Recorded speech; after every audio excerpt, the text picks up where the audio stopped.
listening to the Sportz Nutz. Yes, you are watching the Sportz Nutz. Welcome, one all. Come on, and let's have some fun. We have a jam-packed episode tonight. Can't wait to get going. Look, Matt is here. Shane is here. Let's get it going. Guys, tonight's What's up, fellas?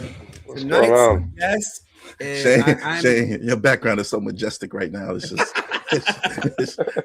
I know you got us and then you got that. I mean, come on, but guys, we have a fantastic episode lined up for you. We have a great guest. I'm excited and I'm truly humbled and blessed that she has agreed to come on. So without further ado, ladies and gentlemen, boys and girls, get on your feet. Give a round of applause. Miss Amanda, how are you doing? I'm good. You guys needed some girl action in here. There's too much testosterone there. So thanks for having me on. I appreciate that. Absolutely. So I got to say, actually, I'm a girl dad times 4. So I have 4 girls. Oh, bless you. Mine is 17. I'm actually in her room because my husband is actually having a donor dinner in the kitchen. So I was like, I need to go upstairs. So I only have one, but God bless you. Good luck. Yeah. Oh, yeah, I know. And, so before I go into it, I had a widowmaker heart attack in July of 2023, and I was only given a 12% survival rate. And so my youngest daughter is 17 months old, and so she's our miracle baby. Oh, that's amazing! And thank goodness you recovered. Oh yeah, I mean, I'm still recovering to this day. I'm unfortunately permanently disabled, but it's so nice to, spend time with her and just see her grow. And I have so much fun with her. It's the best being a girl dad. I love being. So Matt also is a girl dad. He has a 10-year-old daughter. Shane doesn't. He has a dog named Lily though. So that's technically his daughter. But she's 3 years old and 175 pounds. So she's a big dog. She's a Great Dane. So that's awesome. I want to go right into it, man. I really want to say thank you, first off, for coming on to the show. It really does mean a lot to me, to Matt, to Shane, that you took time out of your evening to come with us, and it really does mean a lot. So the rich history of West Virginia, it is very well documented. Some of the most memorable people have come through that program, in fact. Obviously we saw a very familiar face come back to the sidelines in Rich Rodriguez. How optimistic are you and everyone around town about the 2026 season? I think going into it, aren't you very optimistic, right? Like that's your nature. Yep. Like, okay, this is going to be our year. Like that's, as a fan, every year is going to be your year. And you see all of these guys coming in, via the transfer portal.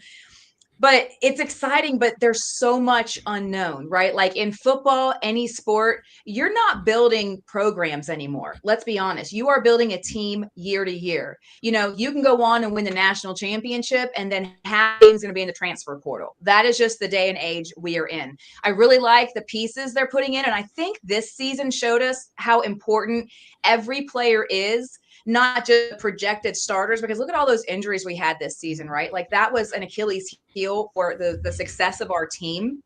And so, you have to get guys that are going to get in there right away and produce, right?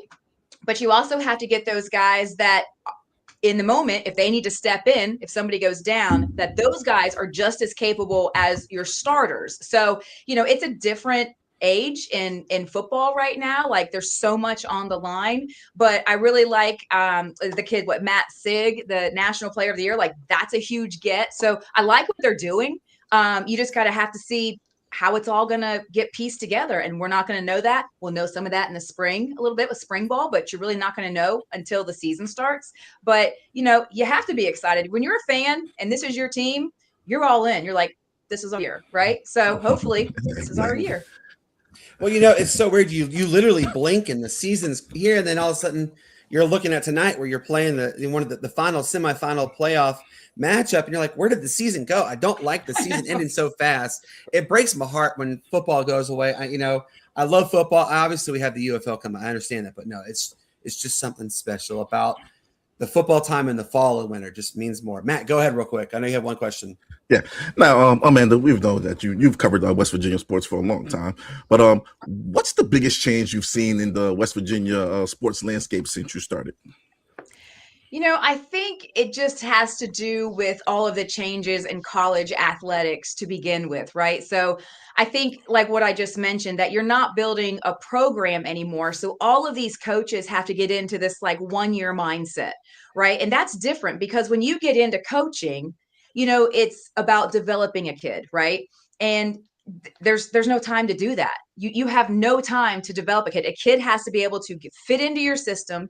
You have to be able to get them in your system, mold them into your system like right away. So, I think one of the great things about West Virginia, and like I'm biased because we did this with baseball, but it's a sleeping giant. There's so much potential here. You have the fan support, you have the state support, you have a huge alumni base. We have the money now, we have the funds coming in. So I just think the whole landscape in general. But I think that Ren Baker has done a really good job of getting coaches who understand all of this and know that, okay, we have to have people come in right away, no matter what sport it is: football, basketball, baseball, rowing, tennis, like it doesn't matter, golf, you name it. But it's really a sleeping giant. And I just feel like we're just on the cusp of doing some great things. A lot of our teams are already doing great things, but I think the footballs and the basketballs, like I think they're like right there. I think these next couple of years, with how the rules have changed with the transfer portal and all of the money, the revenue side coming in, I think that's going to be really important. And I think we're like right on the cusp. I really, really do. Hey, it's not how you start, it's how you finish. And, you guys are trending upward, and I like that trend. Shane, go ahead. Oh yeah, well, as you know, I'm the Virginia Tech fan, so I know the Black Diamond Trophy battle and everything. So I appreciate the love that West Virginia and Virginia Tech have gotten, through the mountain region here in recent months, if not years. But I kind of want to switch to a sport that we've got going on right now. I know in 2023 the Bob Huggins era kind of ended at West Virginia, and now you have Ross Hodge in there. Kind of what do you see this year coming, and kind of for the future seasons with the men's basketball team? I really like Coach Hodge. I think he's just really smart. Basketball IQ and fitting all the pieces together. I really like his personality. He seems pretty calm out there. I think he's going to be really good. And I also think an advantage that he has, coming from North Texas, a mid-major, a smaller school. I mean, let's be honest, that's a lot of what the transfer portal is, right? It's these kids from these mid-majors going to these Power Four schools, right? So he's coached those kids and developed them and been successful. And that's kind of what Power Four is now, right? Like, you're taking transfers a lot of times from mid majors, and you have to kind of develop them quickly because you're probably only going to have them for a year. Develop them quickly, get them to know your system, and get them going. And I think because he's been able, he did that as a head coach at North Texas, and now at West Virginia, with the resources and the money he has, that he can take those kids from mid-major, pull them up to this level, and be really successful. Recently you did announce that your daughter got accepted into D3 Chatham. Let's go on that one. Now, I'm a huge hockey fan myself. What does this mean for your daughter to be on a college hockey roster? And I'm gonna tell you now, to be honest, if my daughter was on there, I would feel like a kid on Christmas morning.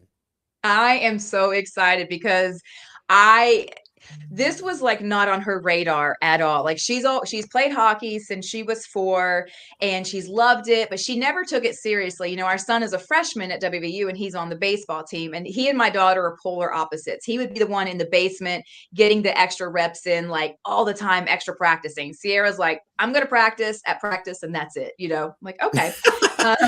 I respect that. She did what she needed to do. I think what changed though with her, and this is really, really cool. She always played on a boys team. She's always played co-ed.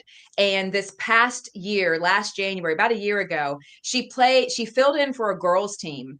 And we had been asking her for a while, like, do you want to go to Pittsburgh and try to play on a girls team? And she's like, Mom, which would be a lot of work. Like it's a lot of car time. She likes her social life. She's like, well, I don't want to do that. I still want to hang out with my friends. I'm good here. I'm like, okay, we just want to give you the option. Never going to make you, but it's there. So she filled in on this tournament for this girls team and played against all girls. And I hate to sound like that parent, because it's not who I am. She dominated. And I was like, and I think it just showed her and it showed us like, okay. And I think she realized like, well, maybe I could play at the next level. And she never really had aspirations of that. And that's okay. Like that, go play beer league if you want, right? Like there's no pressure. And so she got on this girl. She tried out for a couple of girls teams, travel teams, because she's a senior in high school. She still plays for varsity here in Morgantown. And she started getting looks from colleges. And we were like, oh my gosh. And she got some interest from other colleges and kind of narrowed it down. And then she decided she wanted to go to Chatham, which is, just up in Pittsburgh. It's a beautiful campus. It's D3. So she wanted something competitive. And the coach just like, it was just a great fit, and she didn't want to go too far away from home. So like I love saying that my daughter is going to be a college hockey player. I mean, that's pretty cool. Like she's a tough chick, and hockey's so much fun. So I mean, the fact that she's going to go play hockey, and our son plays baseball, I'm like, we have 2 college athletes. Like, how does that happen? But what a blessing that we'll be able to watch both of them, because they're, so close. So yeah, I've been so excited to tell people. So thank you for asking. Kind of a little bit of them fighting words when you said, do you want to go play at Pitt and you're West Virginia? Just saying on that one, just a little bit of fighting words on there. All right, Shane, go ahead. Oh, backyard brawl, as they call it, right? Well, listen, if she wanted to go to Pitt, I would have supported it. I know that would have hurt West Virginia fans, but I would have supported it. Oh yes, completely understandable, and all, and as you talk about Mountaineer baseball, man, they've had a great run here the past couple of years. Advancing from the regionals to the super regionals in the postseason. But this year with Coach Saban's, they brought in the first top 20 recruiting class that they've had from what I could see from at least 2000 plus. But that's great and everything. But what is your kind of outlook on the season, especially with the Kendrick family, being the field being named after them, and them putting in the biomechanics and performance center that they have with the baseball team? Yeah, I mean, listen, like that, you get a top 20 recruiting class by winning, right? Like it's that simple. You win 2 regionals in a row, you go to super regionals, and all of a sudden everybody wants to come here. So winning breeds top 20 recruiting classes. So it's just like a domino effect. So I think it's going to be really interesting. We had a lot of veterans on the team last year. And you would think like, oh, it's going to be a rebuilding year, but not so much. I mean, you have a lot of, older guys coming back, but, they're plugging in the younger guys, transfer guys. The D2 pitcher of the year is on our staff now. So I think it's going to be really exciting. And I think because of the fact that this has been a team that's been building success, now this is a destination. When my husband first got to West Virginia in 2012, his first season was 2013. It was tough to recruit here because you didn't have the new stadium yet, and you're a Southern sport playing in the North, right? Like baseball is a warm sport. So trying to get kids to come here was difficult, but I mean, my husband did it. He built this program, and now, he Sabes is going to continue that. And it's like the foundation has been laid, and success is allowing kids to be like, okay, yeah, I want to come to West Virginia, sign me up kind of thing. So that's been wonderful to see. Like that just shows you, like when you take a program and you build it up, what can happen, right? And if you can sustain that, that's what you want. And I think that's what, the other sports are going to do. But, we were able to do it in baseball. And I think it's going to be really exciting. That performance center is like unreal. And honestly, kids want to know their spin rate, their this, their that. And and my husband is so old school. He's like, okay, but just go look at the box score. Like, did you get more strikes? Did you get people out? Like, that's what I'm interested in. So, all the like saves was really good about like all of the new age stuff, and the other coaches. And my husband's just like, I'm just looking at the box score. So it was like a good mix of everything. But yeah, I mean, it's exciting. This is it's a destination for baseball. Like, kids want to come here now from all over the country, and that you couldn't ask for anything better. Amen to that one. Before we let you go, we're going to let Matt ask the final question for you. Matt, go ahead. Yeah, now we all know West Virginia fans are known for being passionate and loud, passionate and vocal. I'll say vocal. But that's a nice way of putting it. What makes covering sports in Morgantown different from other places? You know what? I love being in a small college town. I think it's really interesting. So I went to East Carolina in North Carolina. So I feel like Greenville and Morgantown are very Greenville, similar, North right? Carolina, yep. Yep. Yeah. So, like if you take the college out of the town kind of ceases to exist, right? It's just a small town. Mm-hmm. But so I love being back in a college town. When we were at TCU in Fort Worth, I mean, you take TCU out of Fort Worth, nothing's changing. It's still Fort Worth. And I think honestly, just the fact that there are two D1 schools in the state of West Virginia, right? So you're either West Virginia or you're Marshall. And that makes it really, really fun because everybody, for the most part, is rooting for West Virginia. The alumni base is huge. And West Virginia fans are super passionate. A little unrealistic at times, and that's okay. All fan bases are. Okay, I love them. But, I mean, I'd rather have that passion, good or bad, than to be around a fan base where nobody really cares, or like be in a team. Like, it's so fun going to Morgantown and, you go in bars and restaurants and there's the flying WV and there's pictures of teams and coaches. And it's like, that this is a town where people are going to support West Virginia. And that's pretty exciting, especially not just being a fan, but like when you cover the sports or you're in the sports, like we have been, within the athletic department, you're like, this is what we're doing it for, like that's why my husband, he wanted to win so badly, not for himself, but for his players, but for the fans too, because the fans are amazing and supportive. And the least he could do was give them a win and give them something to smile and be happy about.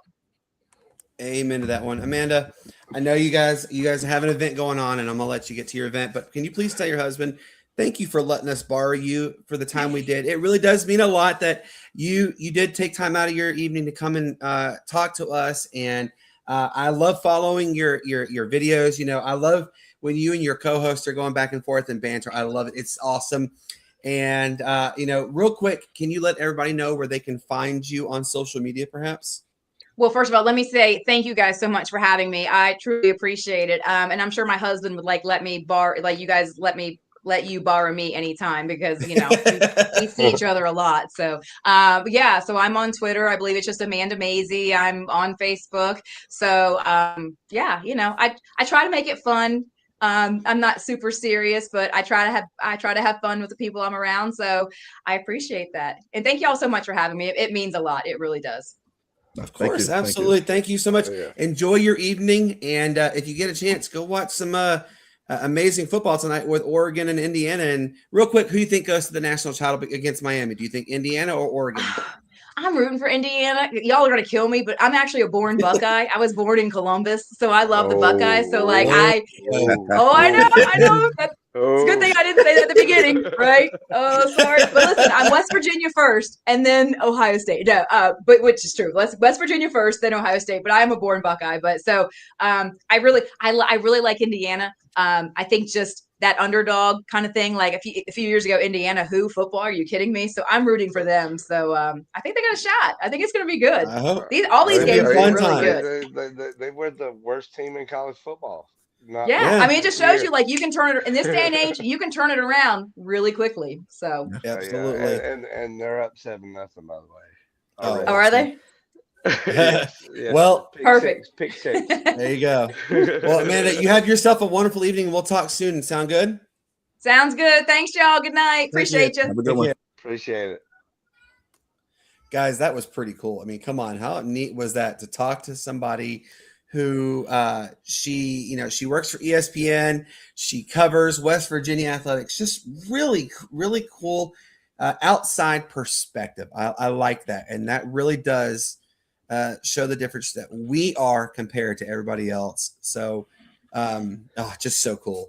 All right, guys. As you guys saw, we had a wonderful guest on, and we thank everybody. We thank her for coming on. It really does mean a lot. But the show still continues. My man, wait, Matt, you watching?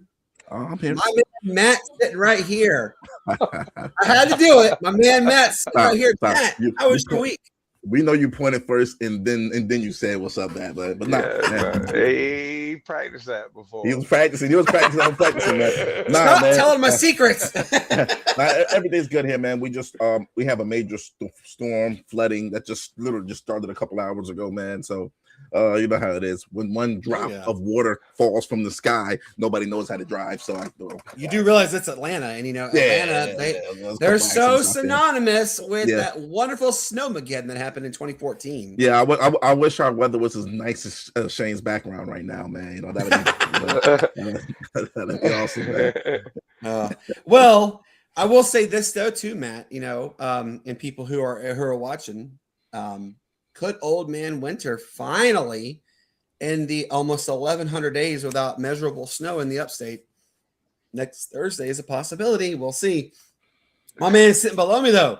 Shane Owen, what's going on, man? Happy New Year. Welcome to Friday. You made it. I know it's been a tumultuous week at work, but we're here, man. We made it. What's going on with you? Oh yeah, well, as Matt mentioned with the background, I've been trying a couple different things out this year. Like I said, new year, new me.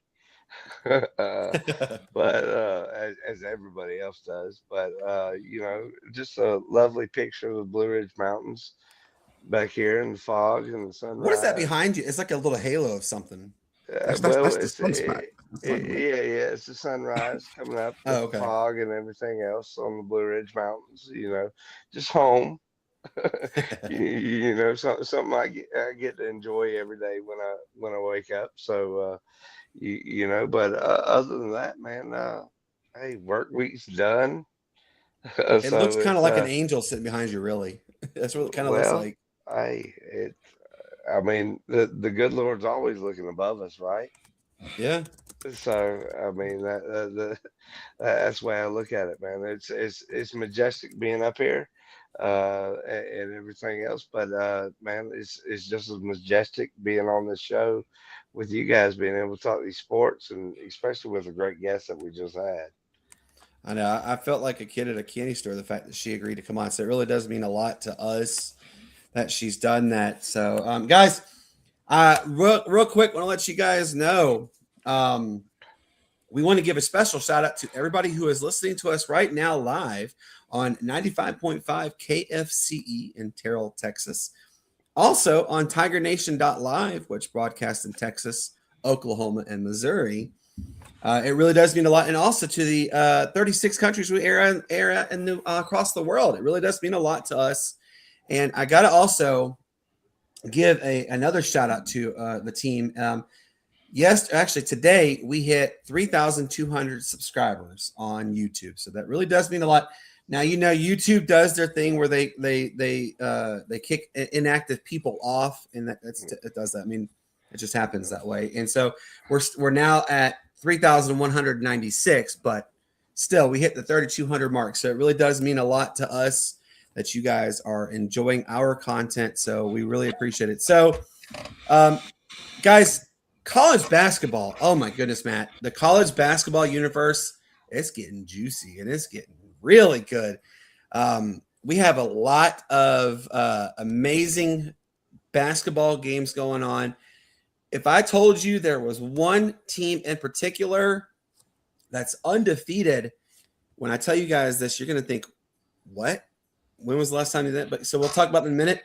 The college football bowl season, it is going and it's going great, but it is winding down. This is actually going to go down, y'all, as the most watched bowl season since 2013.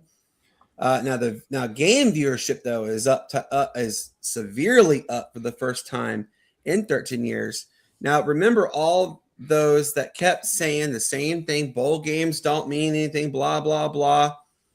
Does that still hold true? We'll talk a little bit about that one. The NHL has announced the next chapter of the Winter Classic, and I cannot wait to share. Isaiah, good to see you, buddy. I cannot wait to share where the 2027 Winter Classic will be held and who it is going to feature. Really excited about this one. And also, it's only snowed 2 times ever in the Winter Classic. For 50 points, if you guys can name the 2 years, that'd be awesome. Guess people watching, let us know. The next thing also, the UFL is only a few short weeks from getting going. Wow, that's crazy to think that. Matt, there's a particular Atlanta Falcons fan favorite who is a coach. Do you have an idea who that could be? I have no idea. So Chris Redmond. Your old Chris Redmond. He is actually the head coach for the Louisville team. Really? We'll talk a little bit more about the UFL in just a minute. We have our honorable mentions, and we have you guys involved with the show. We really appreciate you. All right, so Matt, as I said, Shane, as I said, the college basketball season, now it's juicy. Now it is. Oh, yes. It is the best part of the time. Matt, we have the 1-loss Duke Blue Devils. But what if I told you there is a team that is in the Big 12 that has very rarely done anything in basketball? Nebraska, the Cornhuskers, are undefeated. What? Well, did you also know that Clemson is like a 13-2 team?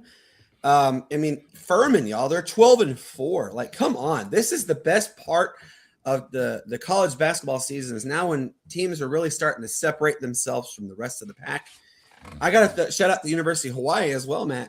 They're 13-2, and they're starting to receive votes in the AP poll. So let's go to you first, Matt, on this one. Which team or teams have you been keeping a watchful eye on? To be honest with you, I've been taking a look at Duke, BYU, and Kansas. Wow. To be honest, I know why Duke, because of the fact that the Atlanta Hawks do have 2 lottery picks, and Atlanta Hawks have a top 3 pick, and those 3 Boozer players. Boozer is in there, so one of those 3 players will be on the Atlanta Hawks. Yeah. One of those 3 players. You know, you got Kansas with Darren Peterson. Which I heard he's one of the best point guards in the entire nation. He's a 2 guard, but he's a 2 guard, but he number 1 prospect. He's overall. number 1 overall prospect. He's number 1 overall guard prospect since Kobe or something like that. Number 1 overall prospect since Kobe Bryant. It's a lot to live up to. But if you watch his games, you see why. You can see why, man. I watched it last night. You watched when he dropped 32? Yes. You watched when he dropped that 32 that one in the one in overtime? Yes. That one I went to overtime a couple nights ago. Oh man, I mean, just his poise, man. I mean, his ability to hit difficult shots. I mean, he calm. Omar, there's not really a weakness. We're looking for Boozer. It's not really a weakness. Now, the thing I like Boozer, but the thing about Boozer is how's his game going to translate to the NBA level? He's 6'9" and some change. But how's he going to go against these 7 foot 6'10" beasts in the league? The 9'10" Victor Wembanyama, you know. Exactly. Like, how is he gonna? His thing is he's not overly athletic. That's his thing. So it's AJ DeBanza or Darren Peterson. Those are my top 2. But if I got Boozer, DeBanza's really good though. Yeah, DeBanza's good. DeBanza he reminds me a lot of he has a Tracy McGrady kind of game. A little bigger Tracy McGrady kind of game. Did you look at my notes before this? Because I thought the same exact thing about him, and I said he really he even has the same shooting form that T-Mac had. Yeah, I mean, it's so crazy. So I think him or Peterson will complement Jalen Johnson well on the Hawks. But Jalen Johnson and Boozer play the same position, so and it kind of, and Boozer can shoot. Don't get me wrong, he can shoot and he's good, but I think the better fit for the Hawks will be the other 2. But hey, if we ended up with Boozer, I'll be happy with that too. So hey, man, let's just say Atlanta got both. Would you be okay with that too? Atlanta had 2 top 3 picks. Because Trey ain't there anymore, man. I know Trey's not there no more. He's in Washington. So if we got 2 top 10 picks, man, it'll be cool, man. I mean, I think it'll be good for the team. And we can nab us another point guard, man. With that second pick, let's get a point guard. But and you got a better shooter with CJ. But CJ ain't gonna be with the team next year due to his salary, man. He's gonna be a salary. He also has an expiring contract, so yeah. All it really was to. Do you see how much cap space Atlanta freed up getting rid of Trey? Yeah, after we let go of CJ's contract, we'll have like 60 million. Yes, it's like insane. 60 million available, bro, dude.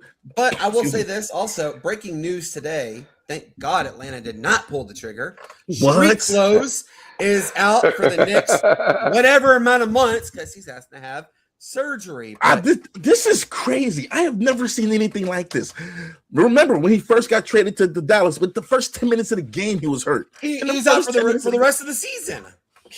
Hey, but you know what though? I'm not gonna lie. That Cooper Flag kid is showing me something. I didn't know he was that nice. I mean, I knew he was nice, but I didn't know he was that nice. You know, hey man, you guys finally got you one. Since it's been since Larry Bird, you guys finally got you one. So they finally got you one, guys. So let's go to you, Shane. I want you to tell me which team or teams have you been watching in college basketball that you're saying everybody better watch out for? Like they really better be watching out because they're legit. Man, Houston is one that comes. Yes. Can Sampson finally establish himself as the elite coach that we know he is? You know what? I will say this. Let me interject. That freshman point guard they got, Fleming, that kid is real deal. That kid is the real deal. He hit some clutch fourth quarter shots, man. So that freshman point guard they got, Fleming, that kid's gonna be nice. So you said Houston. Who else though, Shane?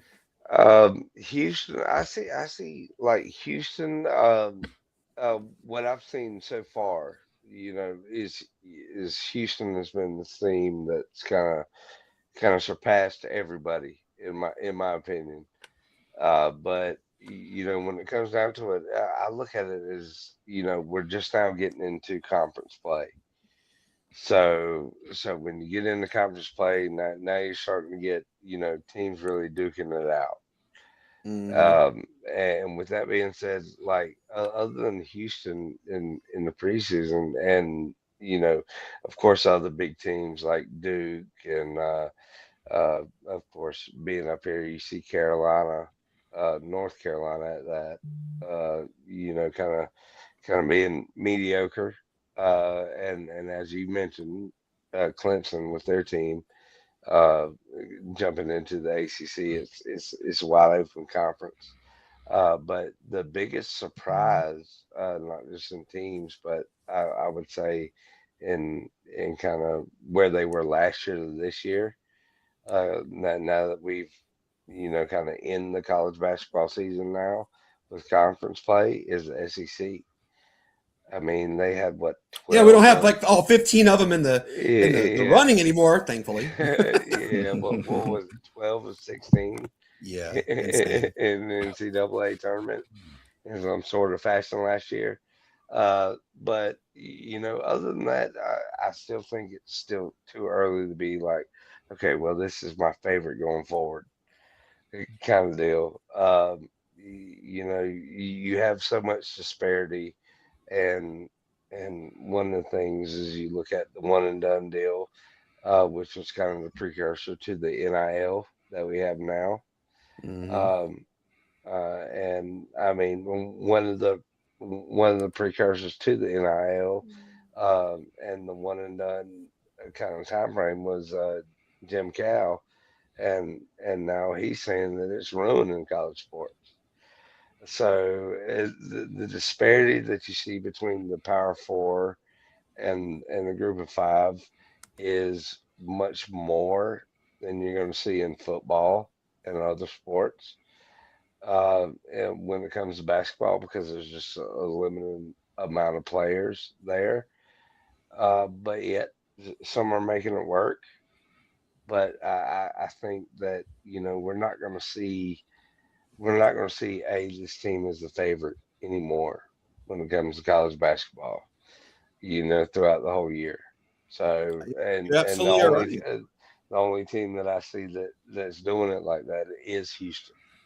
So that's the only reason why I can say that. You know, there's one school that I definitely want to give a high praise to both Matt and Shane. I want you guys to really listen to this. And it's weird to say this. How about George Mason? They're 15-1. And did you guys also know that St. Louis is 14-1? Like, that's insane. That even the small schools, they're saying, here, hold my beer. I'm ready to play, kind of thing. I mean, like I said, this is where it's really getting good. It's really getting juicy. We're going to see some huge disparities. By the way, I don't know if you guys saw this story. The UConn men's basketball head coach is facing a year-long suspension. Did you see that? UConn's the men's basketball coach? Yeah, because he got into a physical altercation with referees the last game. He pushed the referee intentionally and then made some threatening conversations. So actually the NCAA, this was actually on ESPN a couple of days ago, the NCAA is investigating him, and he could face a year-long suspension. Ooh. Which is hard. It's hard to wrap your head around that, because I mean, how good UConn is. Well, is it the same kind of situation that the Notre Dame head coach was in? Because no, he actually threatened to. He threatened to like almost threaten to kill somebody. That's how it was. Literally over. It's a crazy story. I can imagine what the Notre Dame coach said to those refs. Oh yeah. But, I mean, the only thing that's lacking in this same situation is the touching part and pushing of the ref, kind of deal. And that's only because it was at the end of the game and his players held them back. But yeah, it's so weird to think that though. So I'm really, really invested in this to see how much variance they have from what happened. Not even a week. Yeah. From when this happened. It's so weird. I mean? But here's the next thing though, too, Shane. What's going on with college basketball, or in general college athletes as of late? Are they getting too big up here? Because they're lashing out at other players more. They're lashing out at their fans more. They're now lashing out at referees. Coaches are starting to get into this thing. There's got to be some form of I guess the correct term would be like normalcy. You got to control it and to make it normal, and not let's go and fight everybody just because XYZ said ABC about whatever. We can't do that kind of stuff. Like it's so bizarre what is going on in college athletes. I go back to this whole thing though too, Shane. NIL has really made the heads get bigger than they need to be. And maybe that's why they're thinking their britches are too big for themselves. I don't know. It's a sad situation with regards to how players, now coaches, are starting to become violent. It's a darn shame. It really is. Oh yeah. Well, I mean, it used to be when you talk about college athletics, you talk about the amateurism and everything in the sport, because they didn't get paid. And I mean, that's the way the Olympics in the U.S. were for years. Like only amateurs could participate because they didn't get paid for it. But now they're getting paid for it, and now you see egos just blowing up and blowing up and blowing up, and you see the disloyalty. Like there's that word, the L word. There's the L word right there. There's no such thing as loyalty anymore. How can Coach Cal was just talking about it. He was the one and done coach. Yeah, he was at Kentucky very often with Kentucky. But now he's talking about how these players, if they're not, like, if they sign the contract, they should sign it for at least 2 years and can't transfer out, because you're guaranteeing this money towards people. It's just a feeder system now. That's all it is. It's been a professional feeder system for years, but now it's legal. Yeah, pretty much it is. It's sad what's going on with everything. I don't know. Hey guys, what if I told you this college football bowl season is going down as the most watched college football bowl season since 2013? You ready to hear some of these numbers? These are some absolutely mind-boggling numbers. All right, the first one, the Cure Bowl. You guys ready to hear how many people watched? 1.18 million. That's up from, you ready? 900,000. That's an uptick right there.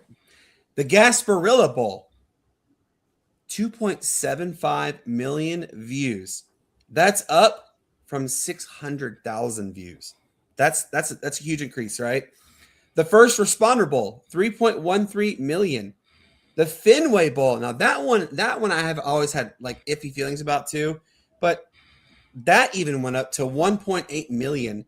The New Mexico Bowl, which Matt, I don't know if you've watched it before. You're lucky to maybe get 300,000 people to watch it. 1.39 million views. The Armed Forces Bowl, 1.8 million. That is the only bowl game that had a decrease in viewership because it was Rice taking on Texas State. That actually is down from the 2.3 million last year. So that's the only one. But the Liberty Bowl, you ready? 3.43 million. Now I got a really insane number on this one. The Hawaii Bowl, just for bleeps and giggles, Matt, take a guess at the viewership numbers you think were on that bowl game. Ooh, for the Hawaii Bowl, let's go with 500,000. It's a lot higher, actually. That's on average. 1.3. Higher.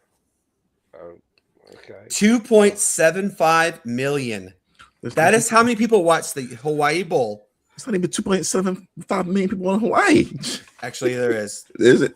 Yes. So,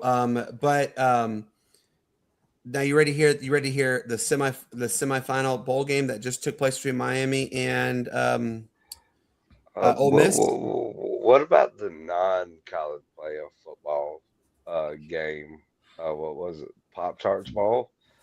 That one is 6.85 million. That is an increase by 110%. And people, you know why people, and the most common response why people watch it. You ready to hear why people watched it? Because they want to see. Don't say because of. They want to see people eating that Pop-Tart. That's literally why they watched it. And so, last night's semifinal bowl college football playoff game, 50.85 million people watched it. It is the most watched semifinal college football playoff game ever in the history. That's including the BCS. Heck of a game. I will say this too, and I want you guys to tell me if you agree with me. That was pass interference at the end. That really was. He pulled him down to the ground. That clearly was pass interference. Okay. All right, and that was a catch on third down. No, it was not because his toe got down before his heel did. No, but I don't think it was. Okay, and then we can go back. This was about as bad an officiated game. Oh, yeah, gosh, Big Ten officiated. That really was.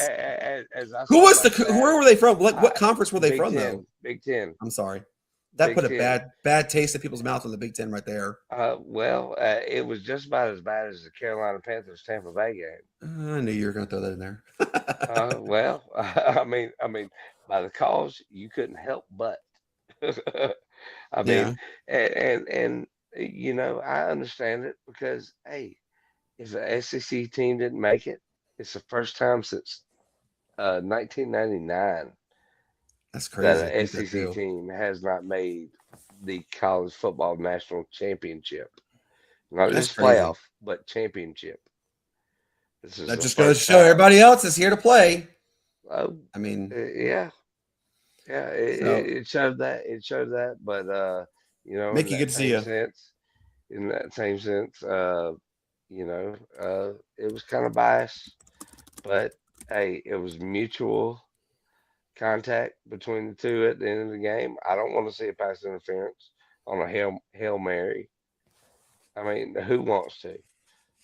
I mean, I'm not going to raise my hand. You don't want the referees to decide a game. You never do.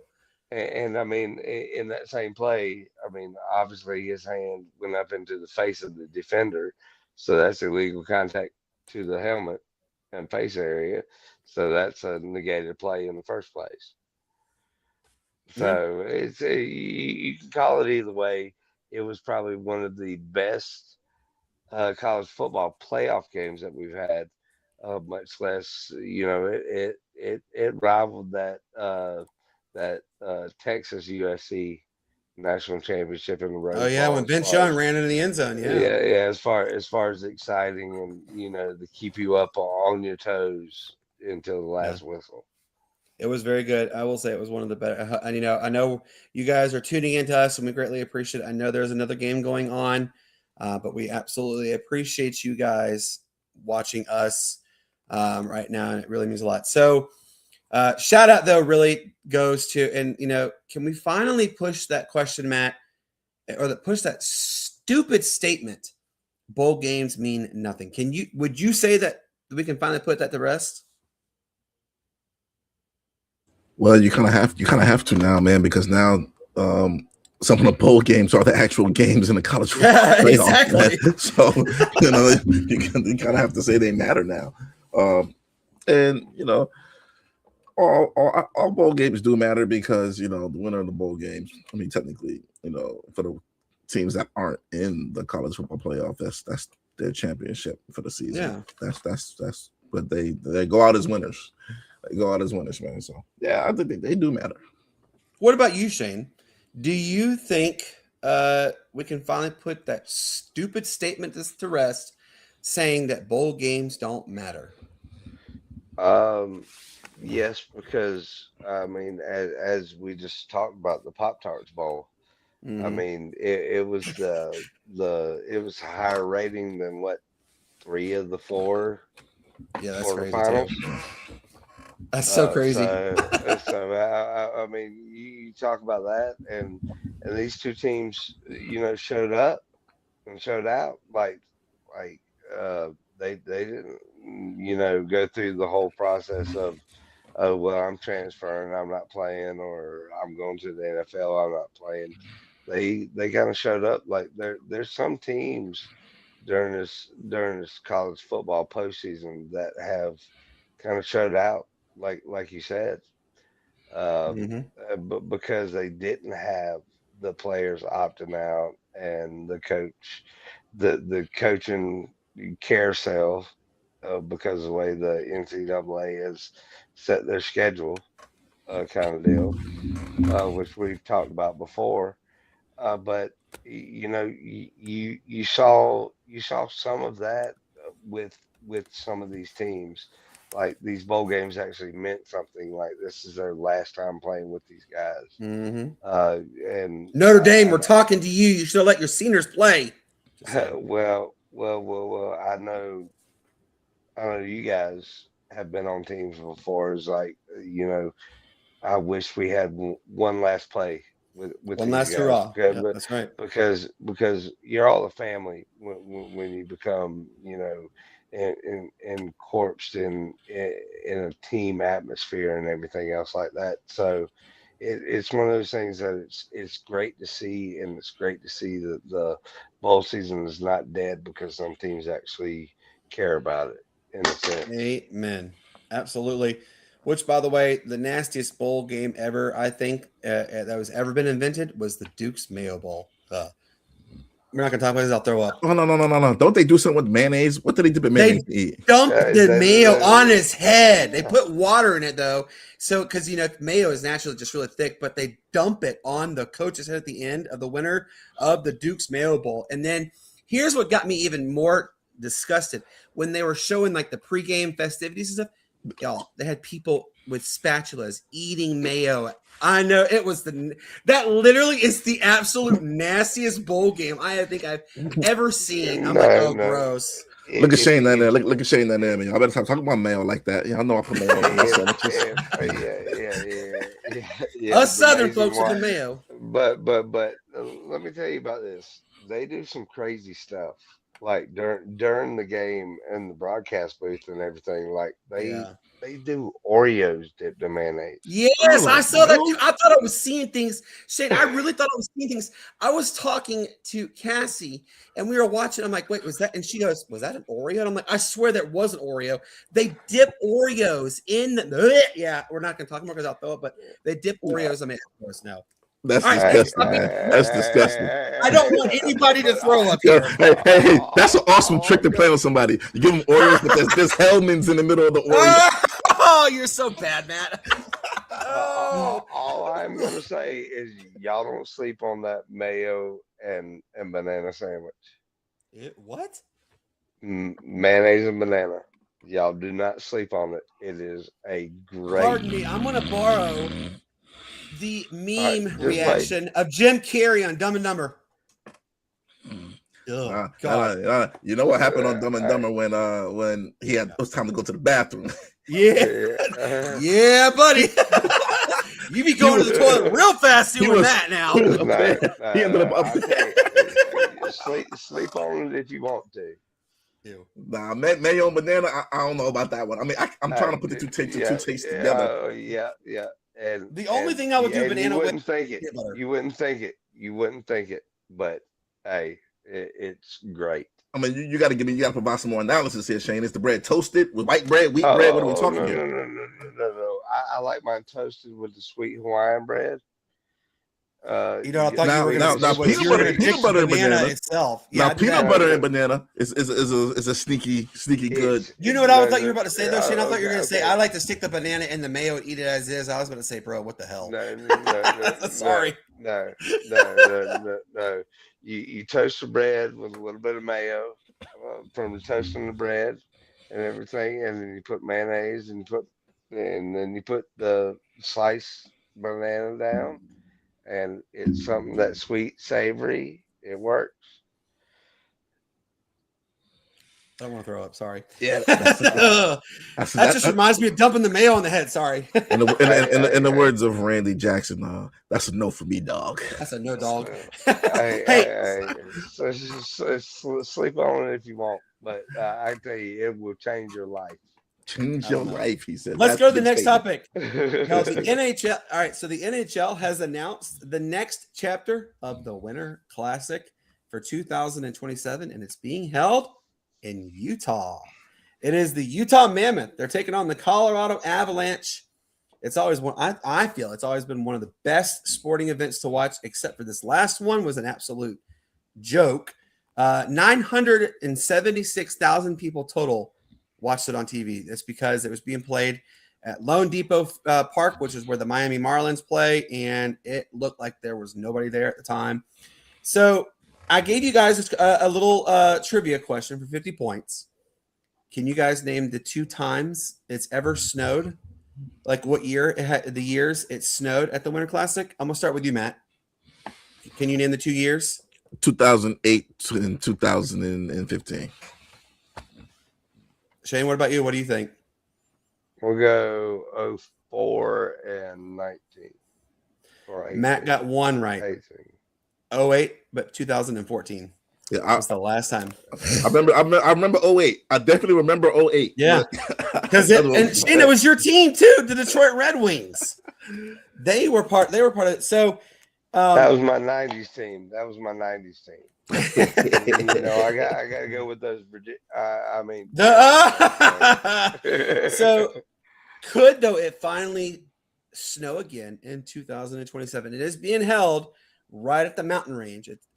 I've posted the pictures up on my TikTok page. Go take a look at it right now. It's majestic. It's beautiful. Really excited to know that they're finally playing it in a true cold region again. You know, Bateman, the last time he held it at a cold region, it snowed. So ever since then, he's been holding it in the South. I don't know. Playing an outdoor hockey game in Miami is that's like going to Barrow, Alaska. Was it really outdoors? Yeah, the stadium was open at Lone Depot. Well, I mean, really, how much of it's open? Yeah, that's true. All right, so let's go to the next topic, and then I have a little quick story I want you guys to talk about.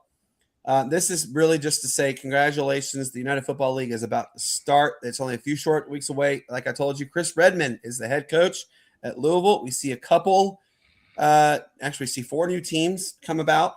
Hopefully, after we discussed this last year that they now have massive investors funneling serious revenue into it. Hopefully we'll see the UFL take off. Who knows?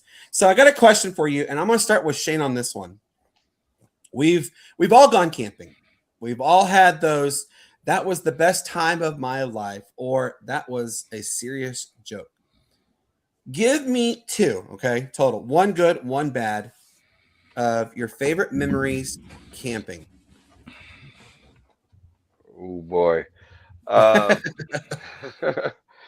Got you thinking on that well, one. no, don't have me thinking on that one. But I've got a couple memories. I've got a couple memories that I've been told about camping. Oh boy.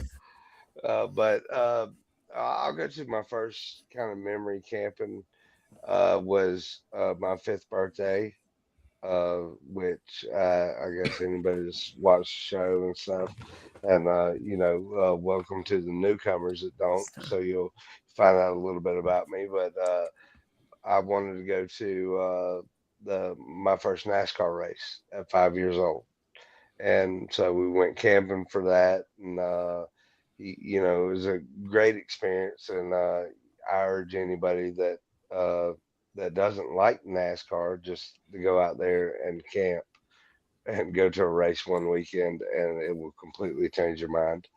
But I learned my numbers from watching the cars go around the track from 6 weeks old to 5 years old on the TV, and I wanted to watch it in real life. And it's just one of those great memories. One of those things that I can really remember all the aspects of it, kind of as a childhood memory, going out with mom, dad, and a couple of their friends, and we went to a race and camped out all weekend, and got to ride golf carts, and do all that fun stuff, as you see as a kid. So definitely that's my best memory, kind of as far as camping out and stuff like that, is when I was younger, going to that race at Bristol. All right, Matt, let's go to you. What was your best memory camp? Have you camped before? Is the question. Camping. Yeah. Do you want to see this? Camping. I don't even know why I asked you that question. I don't know why you asked that question either, man. Well, let's go to a cabin at Crystal Lake. Camping. Well, since Matt doesn't have an answer on that one, hey, I want to let you guys know this is this was announced last 2 days ago. The UFL is mentioning about expanding. You ready to hear the cities they're going to potentially expand to? Atlanta, Miami, Tampa Bay, Charlotte, and Roanoke. Ooh, Yeah, okay. so that's the potentials that we could be seeing. Low key, Really Roanoke is a beautiful place, man. Low key. Only about 45 minutes from where I grew up. Yeah, it's low key. That's a destination. I mean, well, if you look at it, they've got the stadium, because Memorial Stadium in Roanoke, kind of on the outskirts of Roanoke, Salem area, is where they filmed Remember the Titans. Ooh. So I'm also disappointed though. It's deeply rooted in football culture up there. But you say that too, though, Shane. Birmingham is too. Birmingham, Alabama is very deeply rooted, and they're going away. They're leaving. The Stallions are leaving Birmingham because of poor attendance. It's Alabama. Yeah, I know.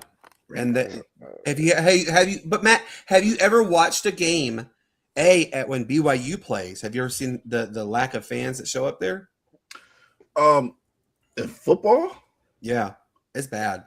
BYU. We just talked about we talked this about at UAB. I'm about to say, I'm like BYU. No. We talked about this a few episodes back. Is there were more players on the sidelines than there were fans. Remember, there was 100 fans, and you have both teams over 100 players each. So I'm really shocked about because Birmingham was for a while has been known as the perennial powerhouse of the United Football League. And, but it's tough. You got not only do you have Alabama taking up everything, you got Auburn there as well, man. That's just tough, man, to have fans of the other the other schools there, man, when you got those two powerhouses there, man. So it's kind of tough. Yeah. I mean, it's basically the whole reason why Louisiana doesn't have anything outside of New Orleans. Yeah, that's Mhm. true. They've got great college sports outside of there, but there's no kind of professional recognition outside of the city of New Orleans. This is just New Orleans and Baton Rouge, right? That's it. As far as for And then college. they do, and then well, In I theory, mean, you got they're still Lafayette, tied and together. They're tied Tulane, together. yeah, they're all Yeah. tied together. Tulane is literally dead smack in the middle of New Orleans. I But mean, but Yeah. dead like smack. Yeah. even with the Baton Rouge part, it's like I mean you've got all this right there, and they have what 106,000 that Yeah. go to the college football games on Saturday. Crazy, bro. You know, I've been to Louisiana Tech, Ruston, Louisiana. There ain't nothing there. You ain't missing much Yeah. anything there. You know, Louisiana Monroe, you know, that's more of a mill town, and it smells every bit of a mill town there. You know, and the Raging Cajuns too. Hey, calm down about the small town stuff. I'm from what are you talking about? I live in the small. I live in a small I used to town. live in y'all Thomaston. didn't Zilla, live good to see you, buddy. Y'all did not live in a small town. Oh no, I lived in Thomaston, Georgia for my elementary years. Man. I Y'all lived small in cities. Small town. No, I I'm lived in talking a about small dirt town. roads. You know, it takes Yeah. 30 minutes to get to the store. Cows crossing the road. I mean, for my elementary school years, man, my mom moved us down to Thomaston, Georgia. Ain't nothing down there. I would say, yes, there is. There's a Loves and a Pilot or something. There's no Loves. There was no Loves. Not in Thomaston area. Thomaston is around Griffin and Macon, but it's it's out. It's south. It's down there. south. It's down that way down there. Our family, our family friend, she's from there, and she can attest there ain't nothing down in Thompson. Upson County. Shout out to Upson County, man. That's like going to you know. That's like going to Tifton, Georgia. What's big out there is ABOC, University of Alabama, Birmingham. Excuse me, ABOC College is the only thing that's there. That's in Tifton, Georgia. There ain't nothing left there, really. Gordon College. And then if you want to do anything, go to Albany. That's true. Yeah. So I know all about the area just because I ain't been there. Just the trucking industry put me there at a point, you know. Absolutely, Zillow. Good to see you, man. Hey, all right. Now comes our favorite time. It's the honorable mention section. Just give you a couple honorable mention stories, and that that traditionally mainstream media doesn't always harp on. My first one is actually going to go out to my 8U Lady Eagles basketball team. The season just started. Yeah, we're 0-2.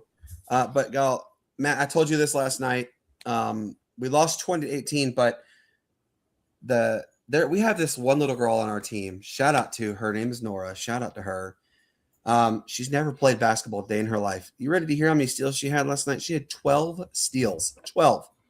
She's never played, but she stole the ball 12 times.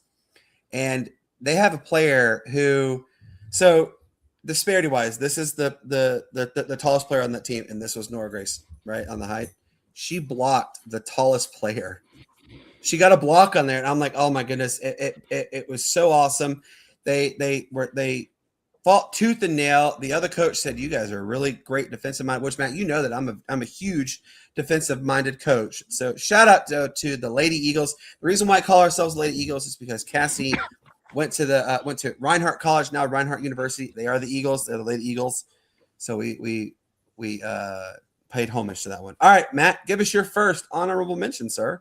My first honorable mention is going to go to the quarterback of the University of Miami. That'll be Carson Beck. I'm very familiar with him as he was the quarterback for UGA. Heck of a game yesterday for Mr. Beck. Heck of a game. Right after they, he didn't rush things, didn't make too many bad throws. Just kind of played within the flow of the offense, man. Didn't try to do too much. Fourth quarter came, and Ole Miss scored that touchdown with I think a minute and a half left or something like that. Everybody just knew here comes the Carson Beck interception. It's coming, but nah, he led them down the field, man, and then at the end he ran it in for the game-winning touchdown. So, first honorable mention is going to go to Carson Beck. All right, Shane, give us your first honorable mention. My first honorable mention is going to go out to a hockey guy, believe it or not, Mr. Alex Ovechkin. Movie, the Great Eight. Yep. He was playing tonight, 8 o'clock. Needed one goal to become the Uh-oh. third player all time in. You there? Oh, I think you froze. Yeah. All right. We'll get when he comes he comes back and we'll hear let him finish. Matt, give us your next honorable mention, sir. Oh, he got out. Shane. So I hope he Yeah. gets back, man. I hope he gets Yeah. back. You know, on my next honorable mention actually is going to go to the opposing team, man. In the college football game that we just saw yesterday. That's gonna be Ole Miss.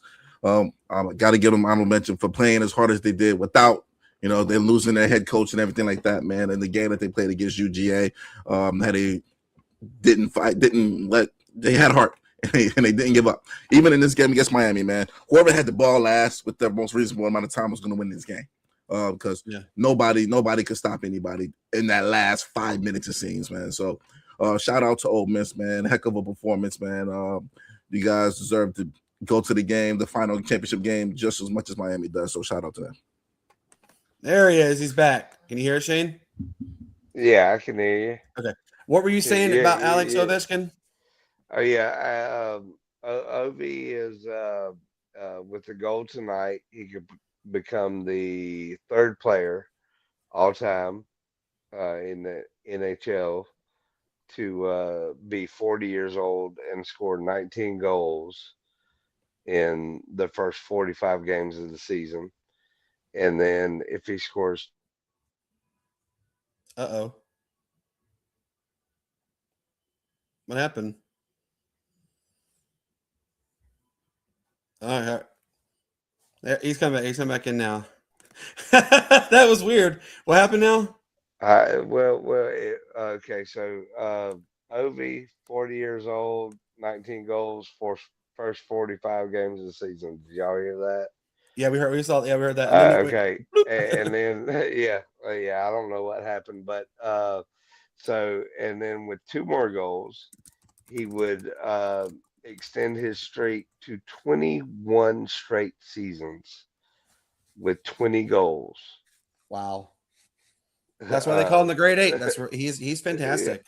Yeah, he's fantastic. So my shout out goes to Ovi for doing what he does and continuously doing what he does.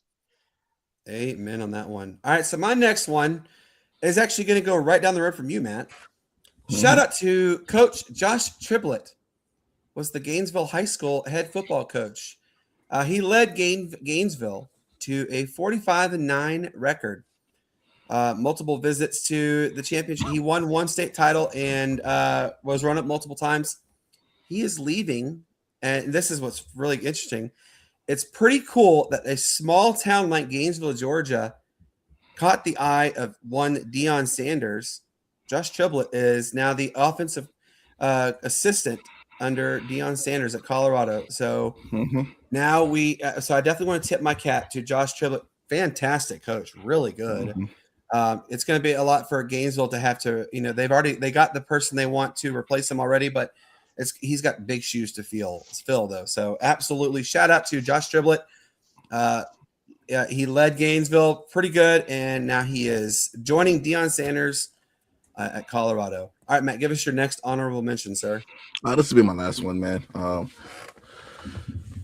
Honorable mention goes out to Anthony Edwards, man. He becomes the third fastest player to reach 10,000 points. Third fastest, of course, the first two were LeBron and Kevin Durant. But, got to give it to Anthony Edwards, man, showing he's every bit worthy of that number one pick and showing that he can be the face of the league when all our favorite players, i.e. LeBron and Curry, retire. So shout out to Anthony Edwards.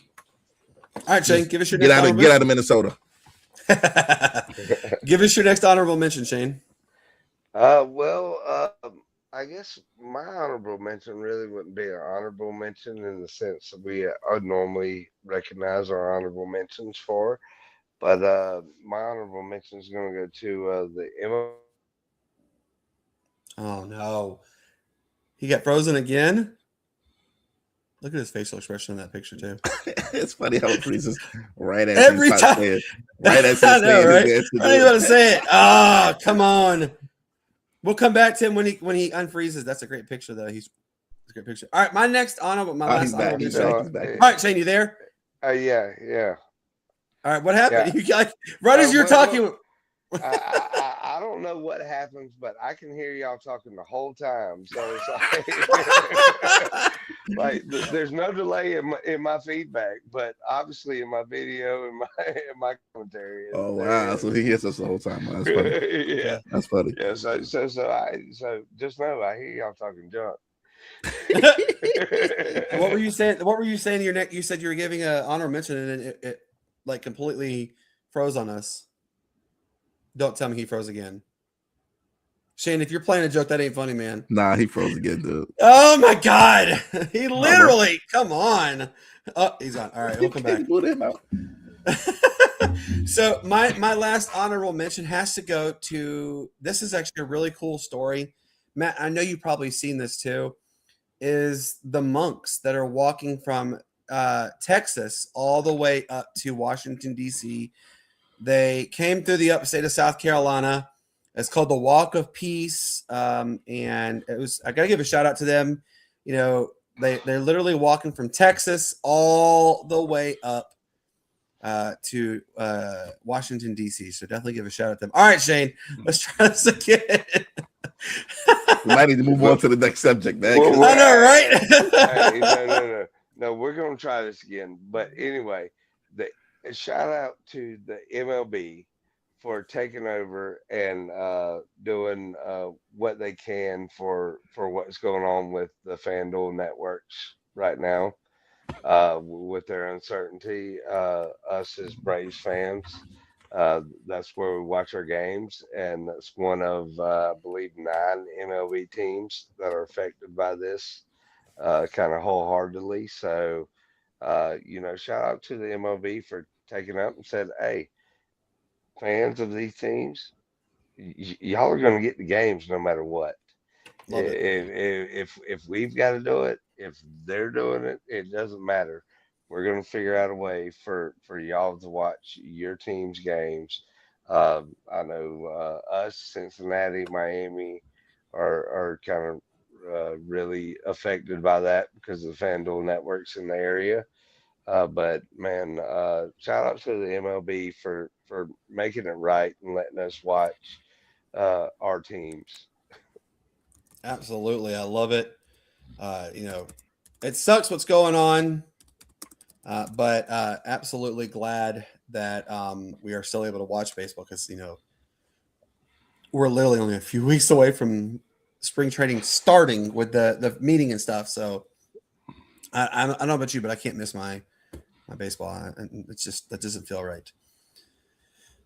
Guys, we have had an absolutely amazing episode. It's so good to be back in the saddle and ready to run. Hey, real quick, also want to give a shout out to my TikTok page, and because I just surpassed the 100,000 likes on there, and also I just earned my first dollar bills for TikTok. It was only $1.34, but hey, it's a start, Dollar bills, y'all. Yeah, so we're starting on that one. So definitely want to give a shout out there. All right, so here's the upcoming event. So also we did we did discuss having a third episode. We do have a third episode coming. It will be Monday. Since I have to write the rundowns, and also I have with the coaching obligations, and then I didn't know this is crazy too. By the way, y'all, Addison softball starts literally in a few weeks. I'm like, God, man, it never ends. So we're going to Monday, Wednesday, and Friday. You will always at least get at least 2 of us guaranteed. And if everybody, other people do have obligations, that's perfectly fine. They have obligations. Let them do obligations. Ain't nobody mad at them, nothing. Don't worry about it.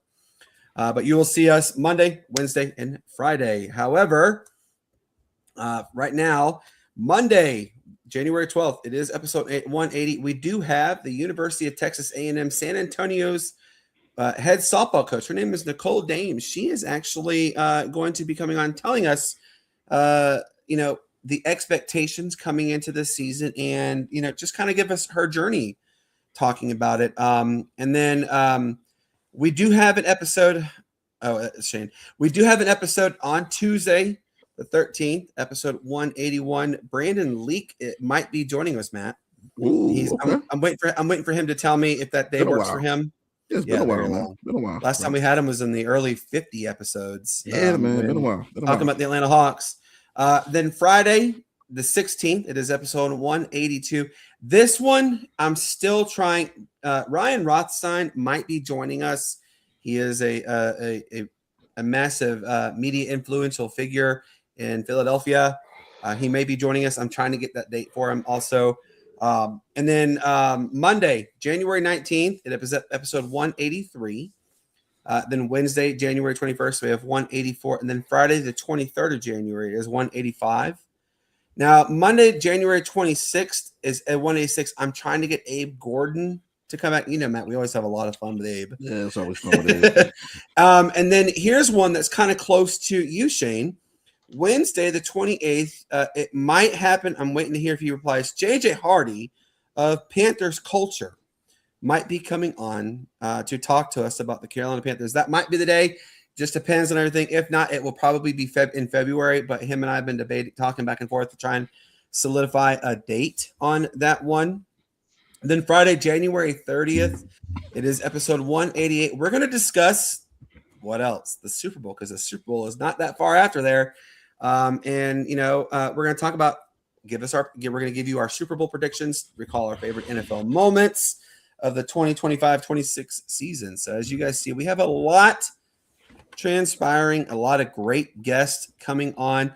Tony Gladstone will be coming on also in the near future to talk to us about the baseball. I believe the World Baseball Classic. Shane, correct me if I'm wrong. Is it this year, right? Yeah, this year.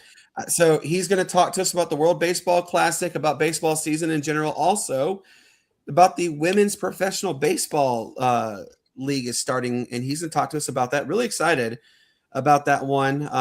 There are, I believe it's six teams right now, and they've already set aside 6 more cities that are going to be awarded Women's Professional Baseball League. I was going to say possibly in the next 5 years, we're talking about 20 teams at least. Yeah. So really excited about that one. So he's going to talk to us. And then Marcus McCallum, remember him, Matt? Remember Marcus, yeah.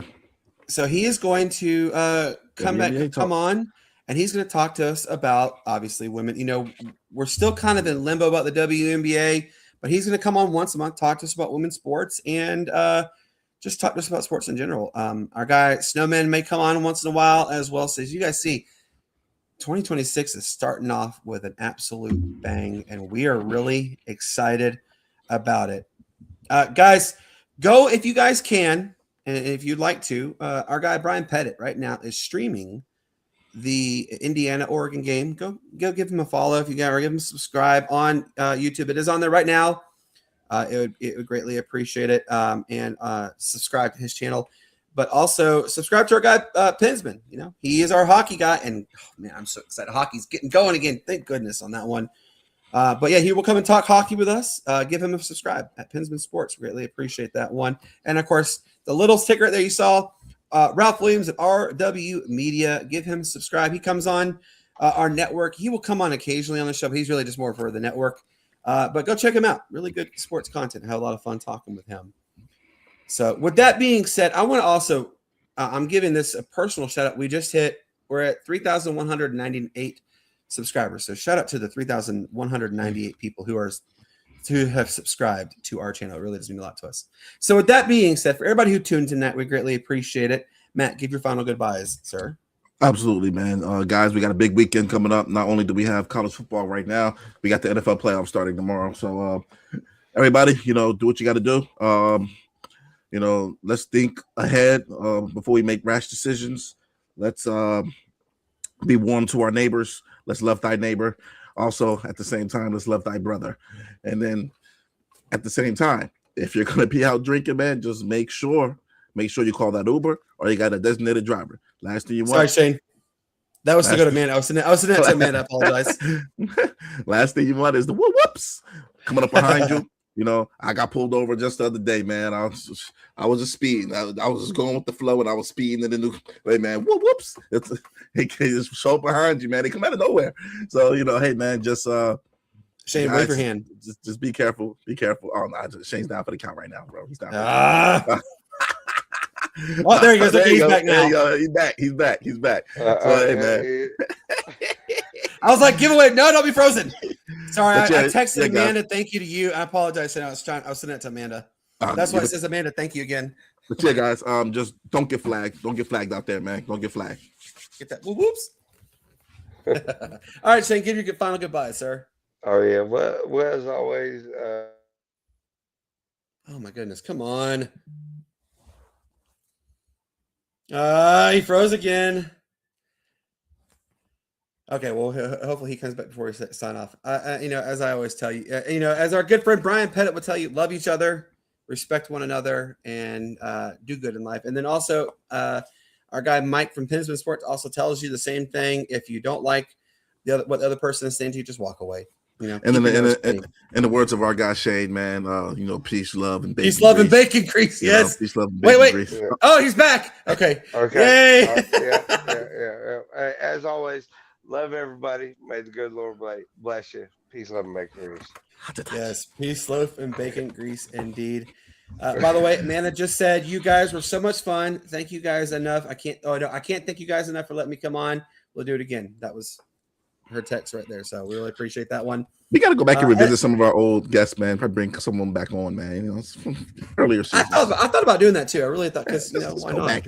It's been so long for some of these guests. You know, we got Marley. We got like a lot of people out there, man. And we got to go back and see how they're doing. You know. Yeah, exactly. And by the way, also make sure you guys are following our girl Maddie Hudak. Yes, she is on TV now. So she is on she's on local TV down in New Orleans, but really proud of her. She's the SI.com beat writer for Tulane University. Maddie Hudak, fantastic. Definitely gotta get it back on. Gotta get it back on here, man. I'm uber proud of her. She's fantastic. She's a great friend. Loves talking with her. Guys, I always tell you, peace up, A-Town, down Why. It's the greatest sports city there ever was. You guys have a wonderful weekend. Enjoy college football. Hey, remember, guys, tomorrow NFL starts. Good gracious, by the way, Indiana's up 21-7 over Oregon. Woo! I knew it. But you guys enjoy your weekend. Enjoy your evening. Weather is supposed to be a little dicey here in the South, as Matt would like to allude to you, that it is raining, and it's raining cats and dogs out there. So be safe, be kind, love each other. Enjoy this outro. It is an old outro, but it's a good one. Just because Matt and I enjoy, switching it up once in a while. You guys have a good evening, and we'll talk to you soon. Good night.